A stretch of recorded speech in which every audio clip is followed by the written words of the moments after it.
Asalaamu calaykum asxaabay soo dhawaada mar kale halkaad videogan ka daawanaysaan waa Dr. Xaashi Network aniguna waa Dr. Xaashi videogan gaaban caawa waxaan idinkula wadaagayaa su-aalo gmailka laygu soo weydiiyey oo ku saabsanaa videoyadii dhabar xanuunka ahaa layga soo weydiiyey 5 video aan soo daayay part 1 ilaa part 5 ahaa qaybta koowaad iyo qaybta shanaad ahaa oo aan isla sugsugay su-aalo layga soo weydiiyey sidaan maalin dhaweed idinkula wadaagay qaybta dad ku xirantihiin Facebook pagekayga Dr. Xaashi Network inaan soo dayi doono su-aalahaas marka su-aalahaas ayaan guda galaynaa caaway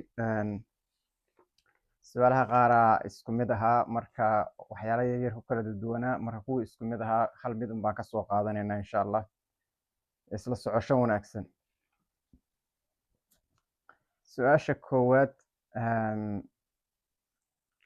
qofkan wuxuu ii soo qoray adeer muddo 3 sano ayaan dhabar xanuun qabay dhabar xanuunkaas waxaan tegay isbitaal ku yaala magaalada Muqdisho waxaan kasoo tegay meel gobol ah oo aan hadda joogo isbitaal ku yaala magaalada Muqdisho ayaan tegay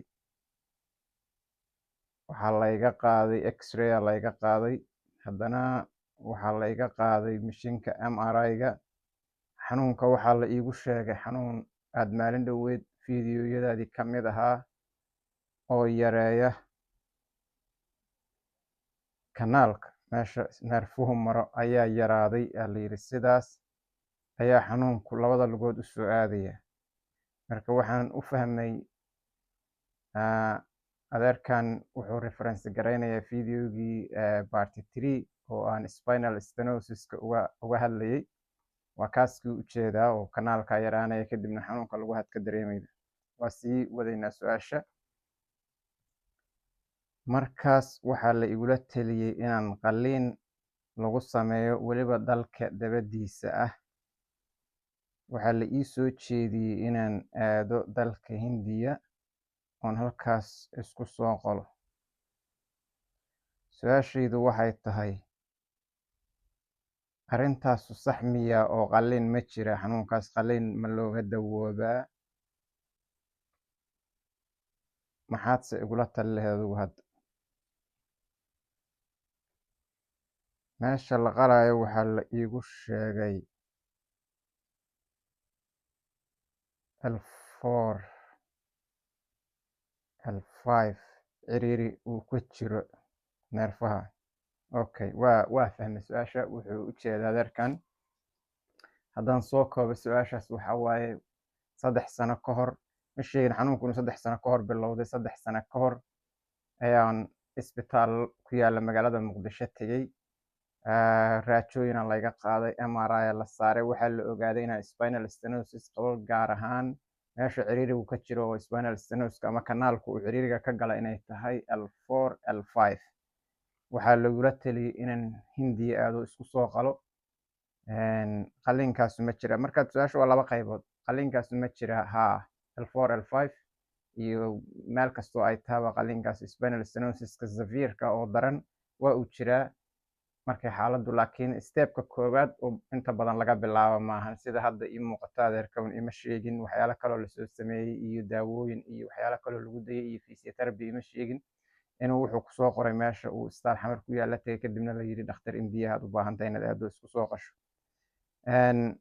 qalliinkaas ma jira haa waa jira lineka koowaad oo marka koowaad la consider gareeyo maahan laakiin waa jira waxaana la yidhaahdaa dhowr nuuc waaye laakiin decompression surgery yaa la yidhaahdaa midkood waxaa la yidhahdaa laminectomy wax la yidhahdaa sameeyaan waa jira oo lamina meel la yidhahdo ka koreyda meeshaas uu ciriiriga ka galay laftaas wax yar ka jaraan marka kanaalkaas uu u weynaado ay u furaan waa detail kale oo goonideeda in looga hadlo u baahan laakiin waa jira haddaan su-aasha qaybtaas aan hore ka jawaabno qaybta labaad su-aashu waxay leedahay maxaad igula tali lahayd way iska adagta markaadan qofkii adigu aadan exam garayn ama uusan ku hor joogin oo aadan su-aalo badan weydiin su-aalaha isweydiinta le ama aan macnaa adeerkan weydii lahaa waxaa ka mid a 3 sano ka hor hadday ahayd 3 sano waqti badana hadda kasoo wareegtay xanuunkaagi ma uu sii darsaday mise meeshiisii joogay waxyaalo kale ma lagu dayey oo physiotherapy ma isku dayday oo daawooyin ma lagu siiyey haddii ilaahay ku roon yahay xanuun baabi'iyaal iyo waxaa waaye kuwan ii sheeg neerfaha loo cuno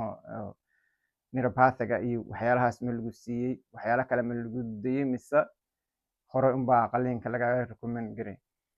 marka su-aalahaas oo dhan macnaha maadaama qofkii kusoo hor joogin ma ogaa kartid waxa ka jira. laakiin hadda haddaan talada aan kusii lahaa waxay tahay haddiiba 3 sano ka hor ay ahayd markii lagula taliyey, kow MRI kale iska qaad oo fiiri progressionka, macnaha reportkii hore haddaad haysato ma kasii daray oo progress miyuu noqday, macnaha si oo uu kasii daray xanuunkii kanaalkii ma soo ciriiriyo mise intiisii jooga waxba iskama bedelin. adugu xanuunada aad dareemaydaa ma meeshoodiiya mise way sii darsadeen, ma weak aad lugaha miyaa daciif iyo ka dareemayda oo neerfiya wuu sii adkaanaya mise waa sidii weegi hore iyo si ka fudud. waxyaalahaasoo dhan markaad soo ururido sidoo kale waxaad u baahan tahay second opinion. haddii isbitaal uu ku yiri qalin aad u baahan tahay, isbitaalada kale oo waaweyn mid ka mid a isagana tag, dhakhtar kale la kulan, second opinion la yidhaha. waa caadi wax adduunka oo dhan ka jira wey. haddii dhakhtar uu qalin kuu soo jeediyo, second opinion waa la raadiyaa oo waa la ogaadaa inay qoladaas kalena ku raacdo. taladeeda ugu dambeeyaan ku siinaya waxay tahay haddii lacal ay noqoto oo la isku raaco oo dhakhaatiirtaas isku raacaan inaad qalin u baahan tahay waddanka dibaddiisa, ka taxadar meelaha oo la aadayo iyo waddanka dibaddiisa meelaha la aadayo waxyaalo badanaa jira, dad badan oo isku xiranaa jira oo dhakhtarkanu makii ku habboonayo oo spine surgeryga sameeyahaya miya oo ugu fiicnaa miya mise waa qofka kuu geyaha mid uu si qaasa ugu xiran yahay. waxyaalahaas inaad taxadar badan ka muujidaan kugula talinaya. oo haddaad xataa turjumaan aad u baahan tahay, qof caadiya inaad adigu soo wadato ama qof arday meesha ka inaad soo wadato intay xoogaa lagu muqallasi lahayo maaragtay dhinacyo kale lagu jiidi lahaa. waxyaalo badan, su-aalo badan aa kasoo laabto oo meelahaas macnaha arrimo badan oo waxaa laga soo sheegaya meelaha caafimaadka loo aado in dadkii dhakhaatiirta aha dad kale ay ka sokeeyaan oo qofkii ku habboonaaba uusan arkaynin, qof uu wax yar isagu la kala tuurto u arkayo. marka taladeedu waa sidaas, second opinion raadi oo dhakhtar kale iyo isbitaal kale tag inay ku raacaan iyo in kale. markaa kadibna waxa waaye ka tabaabushayso si aad meesha ku habboonaad u heli lahayd. su-aashaas waa midda. su-aasha labaad haddaan usoo gudubno, qofkan wuxuu soo weydiiyey dhabar xanuunka si guud maxaa keena. su-aashaas waa aaday u ballaaran tahay, waa hal qofna ma ahayn, dhowr su-aalood ay ahayd laakiin mid unbaa kasoo qaatay. dhabar xanuunka waxyaalo badanaa keena. dhabar xanuunka waxyaalaha keena waxaa ugu horeyda waxa life styleka loo yaqaano, af soomaali haddaan ka dhignana hab nololeedka qofka. haddaad iska fadhido oodan activity lahayn oo guriga markaad kasoo kacdo meel guriga u dhow iska fadhiisato, sidaadaba dhaqdhaqaaqaagu iska yaryahay ama shaqadaadu xataa ay tahay shaqo fadhiya inteeda badan, muruqyada dhabarka uu ku taagan yahay oo xiriirta ku xiran oo dhan way dabcayaan. waxa waaye ii sheeg lafaha dhan way isku soo ciriirisamayaan. waxaa la yidhaahdaa sedentary life style la yidhaha, macnaha uu keenaa waa dhabar xanuunka waa keentaa. waxaa kaloo keenta jug qofka gaartaa, dhabar xanuunka waa keenta. oo ama baabuur jug ha ku gaarto, shil ha ku galo, ama meel uu ha ka dhaco, ama haddii ilaahay kuu roon yahay wax si qaldan ha u qaado. tusaale ahaan gurigaaga oo kale adoo alaab qaadaydid, meesha shaqada adoo alaab qaadaydid, si qaldan haddaad u qaado oo aad la kala wareegto oo twist inay yiraahdaan aad sameydo, waxyaalahaasoo dhan way keenaan dhabar xanuunka. marmarka qaar waxaa dhacda inaad maanta si qaldan wax u qaado laakiin aan caawi habeen dambe midna dhabarku ku xanuunin, oo uu dhowr maalmood kadib dhabarku ku xanuun aad garaweyda meesha dhabar xanuunkaanu ka yimid oo kugu soo kacay tahay mar hore waxaad qaadday inay tahay laga yaaba. waxaa kaloo keenta reparative trauma waxa la yidhaha. reparative trauma waxaa la yidhaha inaad waxyaalo aad mar walba ku celcelido oo aad mar walba ku celcelido. tusaale ahaan warshadaad ka shaqeeyid ama meel la taagan yahay oo maanta o dhan wax la qaadqaadayo, marka hal mar maaha, wixii isgaargaaray oo isgaargaaray oo isgaargaaray way keenaan. waxaa kaloo keenta sida haddaba aan wax yar ka taabtay sedentary life styleka, inta badan dadka baabuurta wada oo iska fadhiya oo saacadaha badan fadhiya, hadhow marka waxa dhacayda xataa inuu gaariga kasoo degi waayo qofku markuu waxyaalo fadhi badan uu sameeyo. taasuna way keentaa, sedentary life style la yidhaha. kaasuna waa keena haddaan soo koobo dhabar xanuunka. waxaa kaloo keena medical conditions kale waa keentaa oo aan laba xiriirin dhabar xanuunka. tusaale ahaan qofka xanuun kalaa ku dhacay, muuse socayn, meel uu tusaaluhu ka jabay, meel la iska seexiyey, ayaan kadib hadhow dhabarkii xanuunku bilowday, maaragtay muruqyadii iyo functionkii o dhan uu qabaayo hilmaamay, kadibna waxa waaye xanuun bilaabo markaad socoto. waxyaalahaas oo dhanaa keena dhabar xanuunka. waa badan yihiin waxyaalaha keena, laakiin sedentary life style iyo jug gaarta qofka iyo reparative trauma, saddexdaas waa saddexda ugu waaweyn oo dhabar xanuunka keenta. su-aasha saddexaad haddaan usoo gudubno, su-aasha saddexaad qofkan wuxuu soo weydiiyey, wuxuu yiri dhabarka ayaa waqti badan xanuuni jiray, sanado badan xanuuni jiray, marmar xidid qabtaa lugta bidixda. lugta dhabarka kasoo bilow ilaa lugta bidixda oo dhan aa maasa ka kacdaa. Markaasna wax dhaqdhaqaaqa ma samayn karo uu i qabto. Saacado kadib ayaa laga yaabaa inuu iga fuqo, markaas caadiyaan noqdaa. Marmarka qaar xanuun baabi'iye ayaan laqaa, sidaasaan ku roonaadaa oo ku socdaa. Xanuunku inta badan waa igu soo laalaabtaa, waayihii u dambeeyayna aad uu iigu soo laalaabanayay. Mar aan dhakhtar tegay, raajaa layga qaaday, waxaa laygu yidhi waa xidid.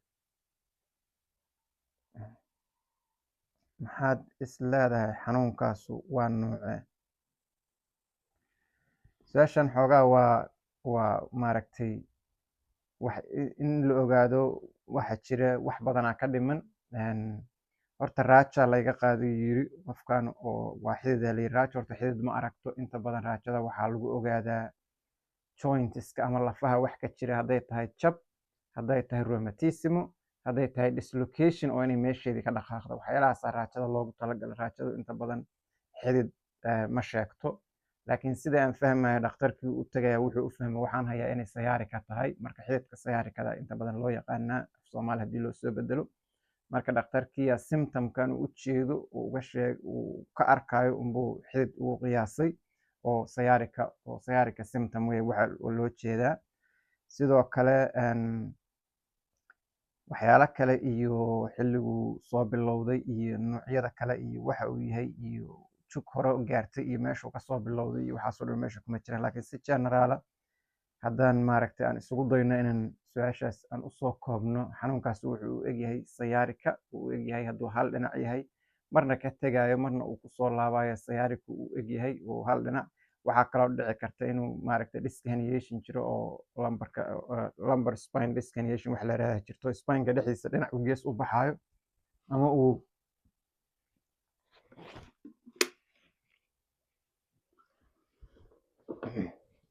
ama ay diskiyadu gadaal usoo baxayn ama ay gees u baxayn. Disc bulge iyo herniation iyo waxyaalahaas oo dhan waa loo yaqaanaa, laakiin waxa kaliya ogaa karaa waa MRI iyo CT scan wey waxa ogaa karaa, iyo raajo maahan. Marka maadaama uu yiri sanado badana uu ahaaye xanuunkaas, su-aashaas qofka soo weydiiyey waxaan kula tali lahaa inaad maaragtay dhakhtar u tagto oo weliba aad MRI iska qaaddo haddii aad awoodo.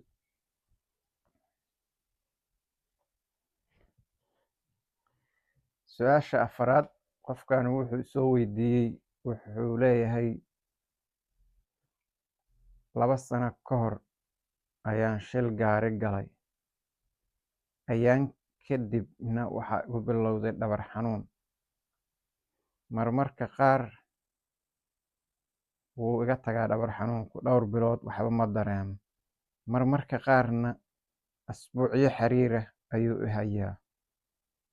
Daawooyin xanuun baabi'iya oo anigu farmasi ka iibsaday ayaan laqaa, kareemana waa iska marmariyaa. Waayihii u dambeeyay wuu igu sii badanayo, maalin keliya iyo 2 maalmina iiga tagi mayna, 2 asbuuc ama 3 asbuuca laga yaabaa inuu i hayo. Xanuunkaas maxaad is leedahay wuu yahay? Kow horta mechanism of injury waxa la yiraahdaan ognahay, oo wuxuu sheegay inuu shil baabuur gala marka jug waagaa soo gaartay u badan tahay. Marka kadib ma sheegin image in wax laga qaado, laakiin sida muuqata maadaama waqti dheerna hayay, wixii koos gareeyay ama uu sababta u ahaa markii horena la dareemayo jugtii gaarta ay tahay. Xanuunkaas waa xanuunka la yiraahdo mechanicalku uu ila muuqdaa marka la fiiriyo sida wax u gaareen iyo inuu marna tagayo marna soo laabayo oo uusan sii darsanayn. Marka wax khatar weyn ah ilama muuqdo inuu yahay, iyo ii sheeg hadduu waxyaalo dhiskiga iyo waxyaalahaas la xiriira uu yahay, sidaas maaragtay inta tago uma soo laalaabteen.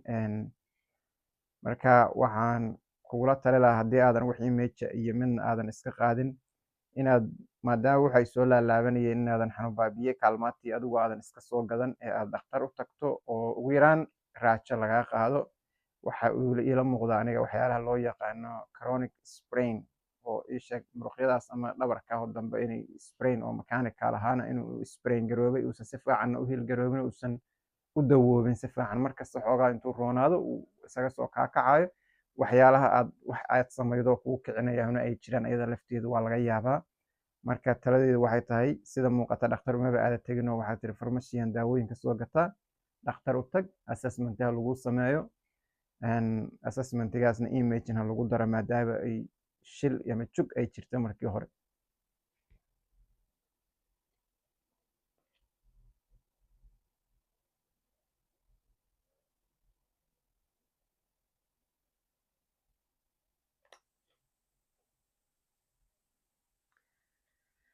su-aashan kale oo u dambeydan kusii gabangabeeyhayno wuxuu leeyahay qofkan wuxuu soo weydiiyey waxaan qabaa dhabar xanuun ilaa 2 sano iyo bar ayaan qabay raaja mar layga qaada waxna layguma sheegin daawooyin xanuun baabi'iyaha lay siiyey ha yeeshee xanuunku markaan daawooyinkaas laqo wuu iga tagaa bil ama 2 bil iga maqnaadaa waana igu soo laabtaa waa dhabarka qaybtiisa hoose waxaa ugu daran marka aan wax 1 saac ka badan meel fadhiyo inta badan marka aan socsocdo oo aanan fadhin xanuunku saa'id ma ahan laakiin marka aan wax badan fadhiyo ama aan seexdo wuu igu badan yahay xanuunku. Okay, su-aashan iyada lafteedu xoogaa waa macnaha faahfaahin kala ka dhimaneed macnaha ilaa 2 sano iyo bar dhabar xanuun aan qabay uu yiri qofkan. dhabar xanuunku sidii kuwa hore baan soo marnay wax uu kasoo bilowday oo aad tuhunsan tahay ma jiraan shaqadaadu maxay ahayd ma qof waqti badan fadhiyaa tahay mararka uu kugu soo kacayo maxaad markaas oo aan ka ahayn fadhigaas waxyaalo kale oo kugu soo kiciya ma ay jiraan.